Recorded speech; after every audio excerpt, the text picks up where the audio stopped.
O assunto agora é a reforma da Previdência. O senador Tasso Gereissati apresentou hoje o parecer sobre a proposta. Quem acompanha é a repórter Marina Franceschini. Marina, está sendo cumprido o cronograma prometido direitinho? Boa tarde para você. Oi, Leila. Boa tarde também. Boa tarde para todo mundo. Até que sim, viu? Porque, na verdade, era para ele ter entregue esse parecer na sexta-feira e, por conta das audiências públicas, ficou para hoje. Mas, segundo a presidente da CCJ, a senadora Simone Tebet, a leitura pode ser feita amanhã. Isso depende, claro, de um acordo. Ela falou que, se não tiver acordo, faz a leitura desse parecer na quinta ou na sexta-feira, em sessão extraordinária, e a votação ficaria, como previsto inicialmente, para o dia 4 de setembro, ou seja, na semana que vem. Isso na CCJ, né? Porque a tramitação só terminaria mesmo depois do dia 10 de outubro, ou no dia 10 de outubro, votação em segundo turno no plenário. Agora, deixa eu contar o que o senador Tasso Gereissati mudou em relação ao texto que foi aprovado na Câmara dos Deputados. Ele tirou 2 trechos do que foi aprovado. Por quê? Porque se tira, você não precisa mais discutir o assunto, isso não volta para a Câmara dos Deputados, que esse era o medo dele, né? Qualquer alteração podia fazer com que o projeto voltasse para a Câmara dos Deputados, aí não tinha tempo, não tinha mais como prever nada em relação à reforma da Previdência, porque ia começar uma nova rodada de negociações na Câmara dos Deputados. Então, o que ele fez? Ele tirou, ele pinçou 2 trechos do texto aprovado pela Câmara dos Deputados. Tirou as mudanças relativas ao BPC, que é o benefício de prestação continuada, que é pago a idosos e pessoas também com deficiência, dizendo o seguinte: do jeito que o governo colocou, tinha um artigo ali que atrelava à Constituição o acesso a esse benefício.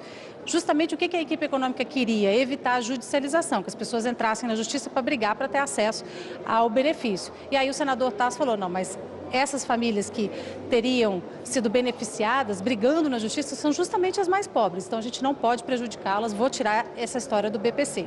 Outra coisa, a aposentadoria especial, por exemplo, os mineiros que trabalham com agentes nocivos, o governo tinha feito ali uma proposta que era um sistema de cálculo assim, de idade, mais tempo de aposentadoria, de contribuição, levando também em consideração quanto tempo tem que ele ficou exposto ao agente nocivo, qual é o nível de exposição dele, ele tirou essa parte também.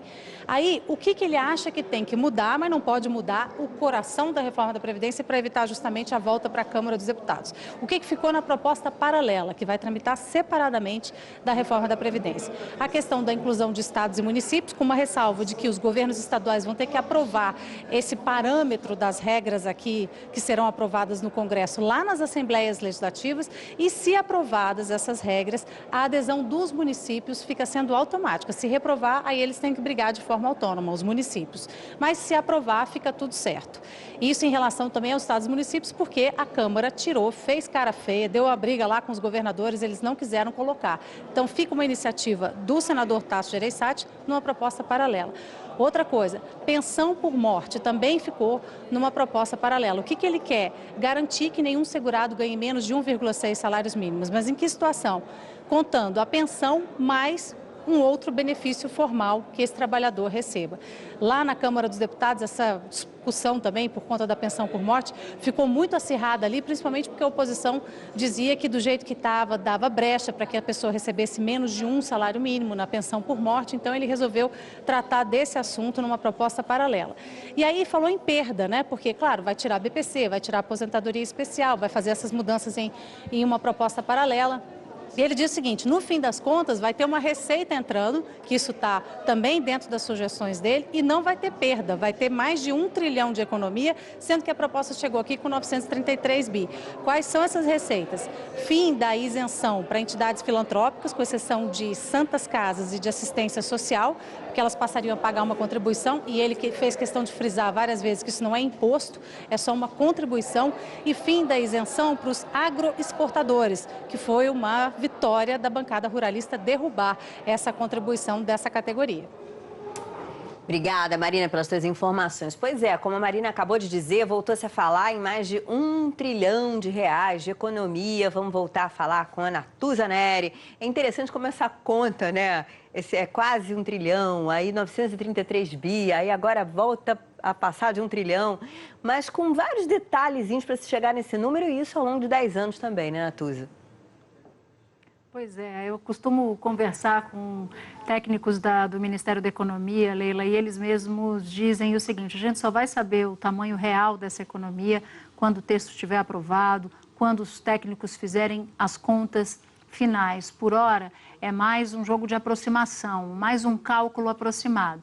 E é bom que a gente diga o seguinte, que economia é algo que você, é um dinheiro que você tem e deixa de gastar. Nesse caso, a economia, a gente fala, no caso da reforma da Previdência, para facilitar a compreensão do que se trata. Na verdade, é aquilo que o governo teria que gastar e deixará de gastar em razão da reforma da Previdência. Esse mais de R$1 trilhão num período de 10 anos. O que saiu da Câmara dos Deputados, havia ali uma chamada potência fiscal, ou seja, tudo isso que o governo vai deixar de gastar, que a União vai deixar de gastar ao longo de 10 anos, de 915 bilhões, 913, há cálculos diferentes. Mas há outras medidas que podem ajudar a turbinar um pouquinho esse caixa, ou pelo menos colocar dinheiro numa ponta e o governo, ao mesmo tempo, evitar de gastar mais. Porque se a gente for ver o tamanho do rombo previdenciário, vai crescendo muito ao longo dos anos. E em 10 anos, a gente que já está com a água batendo no nariz,